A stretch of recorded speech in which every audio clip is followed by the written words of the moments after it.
اللہ کے رسول علیہ السلام نے اس کو شہر اللہ المحرم فرمایا کہ یہ اللہ کا مہینہ ہے۔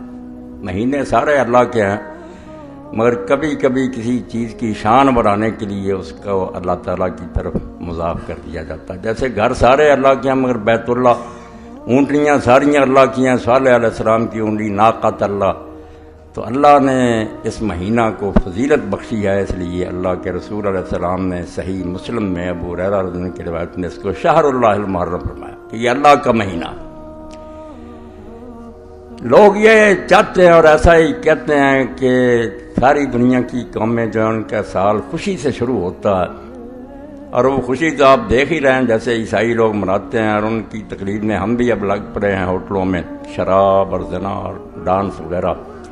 یہی ہونا چاہیے، مگر یہاں ان لوگوں کی توقع اور امید کے خلاف کہتے ہیں کہ نہیں، مسلمان رونے دھونے میں لگ جاتے ہیں، نیتیں بد ہیں۔ یہ نہیں کہ کوئی نیک نیت سے یہ کہتے ہیں کہ خوشی سے سال شروع ہونا چاہیے، اصل میں ان لوگوں کے سینوں میں رسول اللہ صلی اللہ علیہ وسلم کی اولاد کے بارے میں بغض جو ہے وہ جم چکا، اور وہ ان کی زبانوں سے بھی باہر آتا ہے، اور کتابوں پر کتابیں بھی یہ لوگ لکھ رہے ہیں۔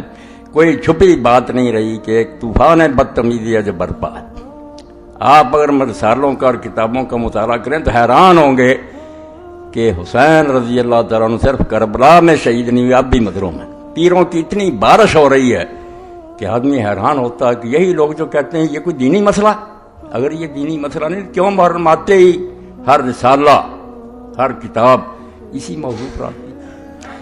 تو حقیقت یہ ہے کہ اس مہینے کا امام حسین رضی اللہ عنہ کی شہادت سے شروع ہونا، اور ذی الحج جو سال کا آخری مہینہ اس کا حضرت اسماعیل علیہ السلام کی قربانی پر ختم ہونا، یہ اپنی جگہ اللہ تعالیٰ کی حکمت کے مطابق بہت ہی مناسب کام ہے۔ جو لوگ دین کو نہیں سمجھتے وہ بے شک ہنستے رہیں، ناچتے رہیں، مگر اللہ نے قربانی پر سال ختم کیا اور قربانی سے آغاز کیا سال کا، تاکہ اہل اسلام کو پتہ لگے ہوشیار کے برہ دمے تیغست قدمرا، کہ اے اللہ کے نیک بندو ہوشیار ہو جاؤ کہ تمہارے قدم جس راستے پر ہیں وہ تلوار ہے، تلوار پر چل رہے ہو۔ جانیں قربان کرنا، اپنی جان اللہ کے دین کے لیے بیچ دینا، یہ دین کا خلاصہ ہے۔ اس لیے ذی الحج بھی قربانی پر ختم ہوا، اور امام حسین رضی اللہ عنہ کا واقعہ بھی سال کے شروع میں پیش آیا، تاکہ لوگوں کو اس بات کا پتہ چلے نہ بینی کہ ہاں شاہ نکو نام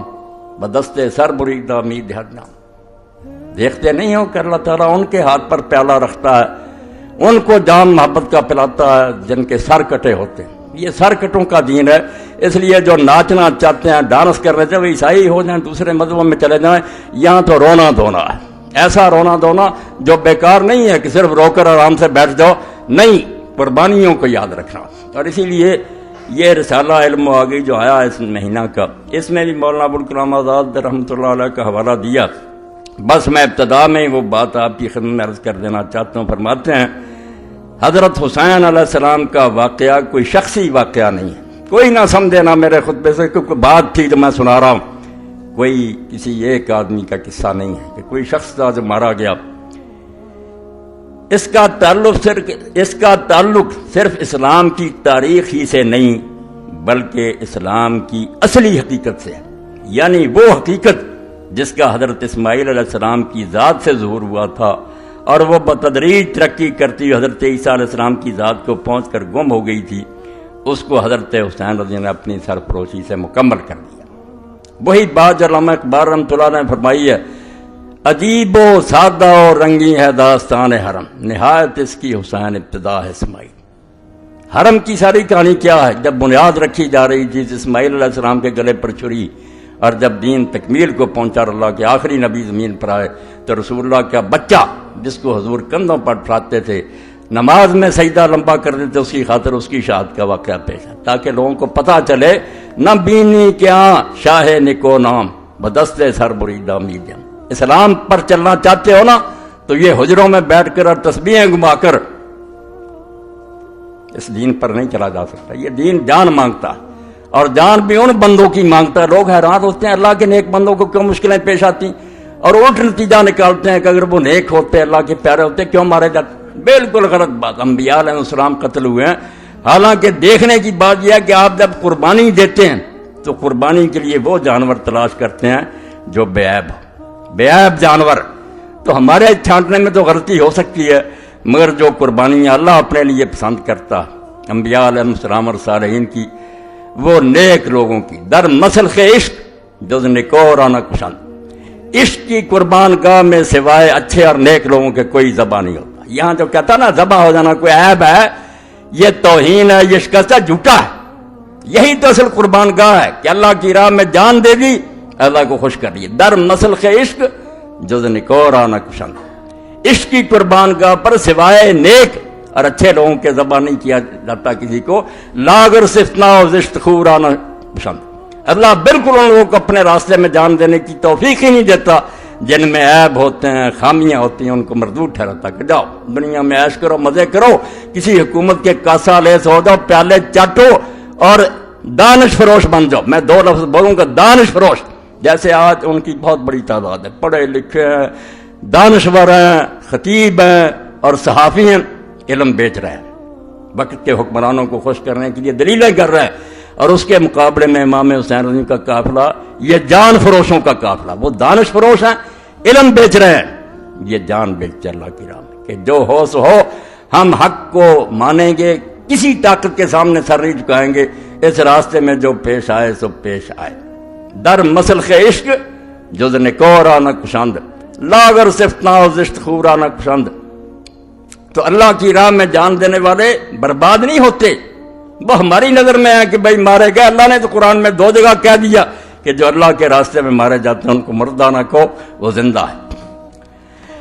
اب ممبر پر بیٹھنے سے پہلے ہی مجھے رسالے موصول ہوئے، وہ لوگ جو جب شکنجہ ان کے گلے میں کسا جاتا اور حقائق چھوڑو جی یہ بات اس سے کیا رہے نہیں، آپ لوگ ون وے ٹریفک چلانا چاہتے ہیں، ایک رٹی رٹائی کہانی رسالے چھاپتے ہیں، کربلا کی کہانی ابو جعفر محمد باقر کی زبانی، یہ ہر حدیث کے پاس ہے، چھاپتے ہیں۔ اور وہ شخص جو مفسر قرآن ہے اس دور میں کہلاتا ہے، اور سعودی حکومت اس کا قرآن چھاپتی ہے، حسن البیان، مولانا صلاح الدین یوسف، وہ ایک کارنامہ سر انجام دے رہا ہے۔ یہ کتاب بھی میرے پاس اسی کی ہے، امام محمد باقر پر تہمت لگا کر کہ امام حسین کا پوتا اپنی زبانی بیان کرتا ہے، سارا واقعہ پیش کرتے۔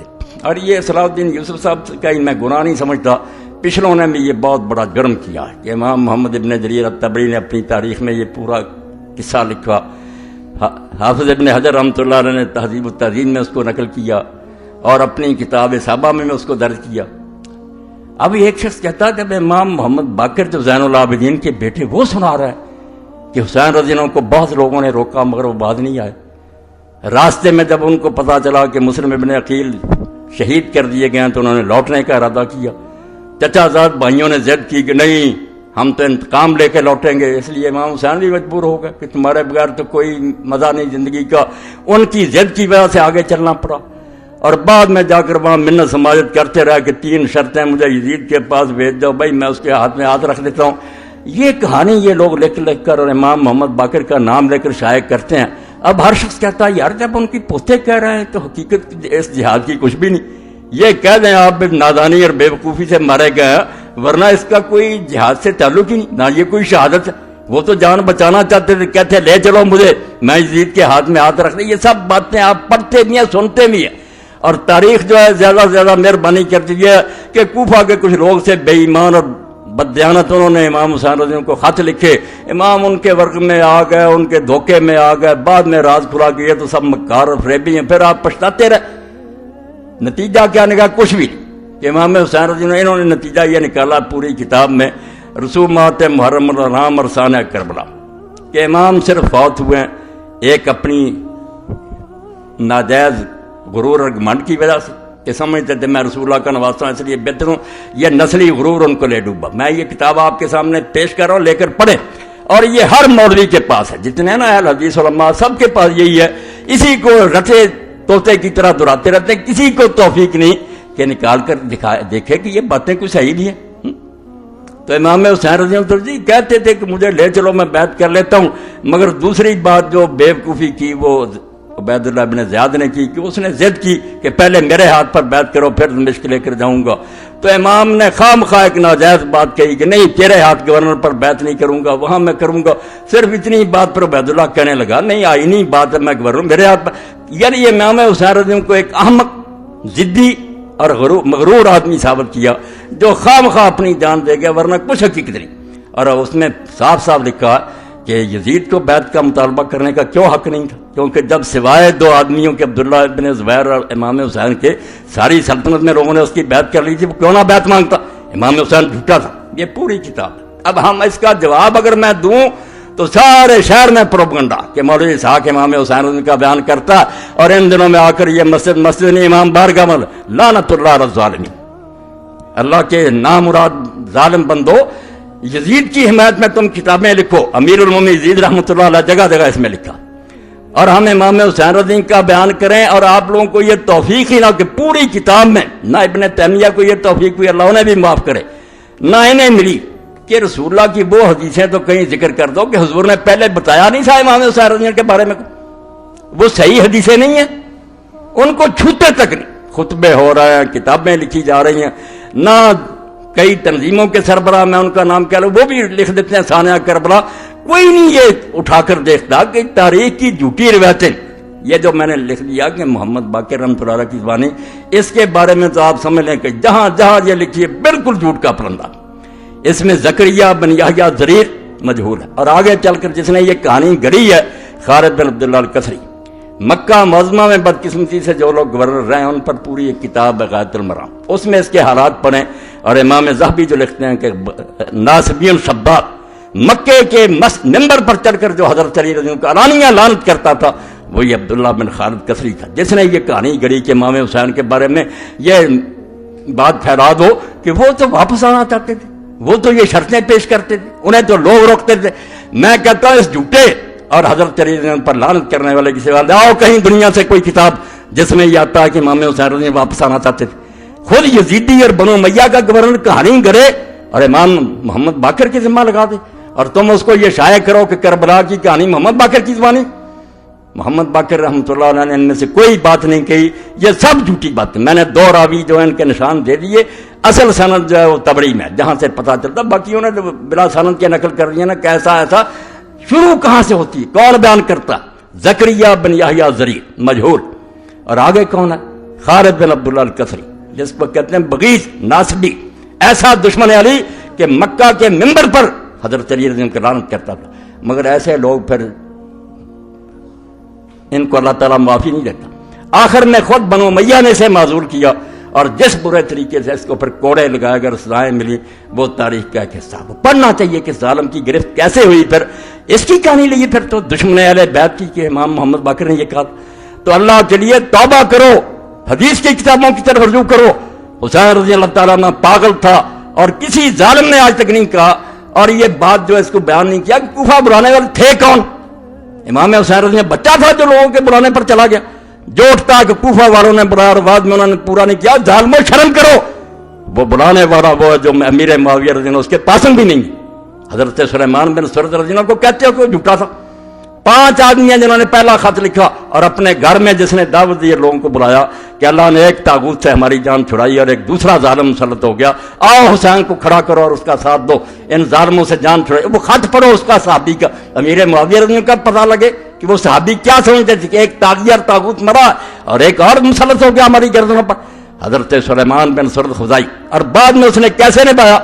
اگر اور توفیق نہیں تو البدایہ والنہایہ امام ابن کثیر کی اٹھا کر دیکھ لو، اس کی شہادت کا واقعہ پڑھو کہ کس طرح اس نے ان ظالموں سے بدلہ لینے کے لیے بعد میں پھر لوگوں کو جمع کیا کہ ہم وقتی طور پر ٹھیک ہے دب گئے۔ عبید اللہ ابن زیاد نے دھوکے سے شہر پر قبضہ کر لیا، کرفیو نافذ کر دیا، ہمارے لیڈر گرفتار کر لیے، ہم مدد نہیں کر سکے امام حسین رضی اللہ کی، مگر یہ الزام ہم پر آ گیا کہ ہم نے بلایا تھا۔ بالکل صریح جھوٹ ہے، کوفہ والوں نے کوئی دھوکہ نہیں کیا، ان میں سے کوئی جھوٹا نہیں تھا، وہ سارے امام حسین کے رضی اللہ تعالیٰ عنہ کے والد کے فدائی تھے۔ اور حضرت سلیمان ابن سرد رضی اللہ صحابین جلیلا نبیذا فاضلا، جن کی شہادت کے واقعات لکھا اور امام نے لکھا کہ شہید ہو گیا، اللہ ان پر بے شمار رحمتیں کرے، اس کو ظالموں بدنام کرتے کہ جھوٹا تھا اور بلا دیا تھا، بدلہ لینے کے لیے اٹھا۔ اس تحریک کو توابون کی تحریک کہتے ہیں۔ 4000 آدمی کربلا میں گئے، امام حسین رضی کی قبر پر عہد کیا کہ یا بدلہ لیں گے ان ظالموں سے یا اپنی جانیں دے دیں گے۔ عبید اللہ زیاد کے ساتھ پھر مار گئے، بیچارے مارے گئے، شہید ہو گئے۔